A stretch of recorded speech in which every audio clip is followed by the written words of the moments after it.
একজন নবী আল্লাহকে বলেছিলেন যে আল্লাহ আমি মারা যাওয়া কোনো মানুষকে দেখতে চাই, সে কেমন আছে। এটা শোনেন ভালো করে হাদিসটা, মারা যাওয়া কোনো মানুষকে আমি দেখতে চাই, সে কেমন আছে। আল্লাহ পাক সেই নবীর আরজি কবুল করলেন, বললেন আচ্ছা ঠিক আছে দেখাচ্ছি। কবরের সামনে গিয়ে দাঁড়ালেন। 1000 বা 2000 বছর আগের কোনো ব্যক্তি যে মারা গেছে তাকে কবর থেকে চিন্তা করা হবে। নবী দেখছেন এবং সে ভয় থরথর করে কাঁপছে, এখনো ভয় থরথর করে কাঁপছে। নবীজি আমাদের নবী নন, অন্য কোনো নবী তিনি। সেই নবী বলছেন যে তুমি ভয়ে কাঁপছো কেন, তুমি কত বছর আগে ইন্তেকাল করেছো, কি তোমার হালচাল বলো আমাকে। সেই ব্যক্তি বলছে আমি আজকে থেকে 1000 বা 1500 বছর আগে মারা গেছে।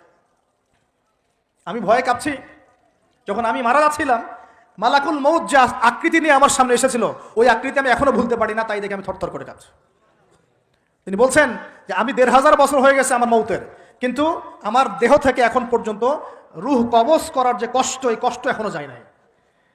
আর এই সব দুর্নীতি করে আর অন্যায় করে মানুষের সম্পদ আত্মসাৎ করে অন্যের উপর অত্যাচার করে আমরা ভাবছি যে আমরা কালকে আমাদের মাঠে পার পেয়ে যাবো।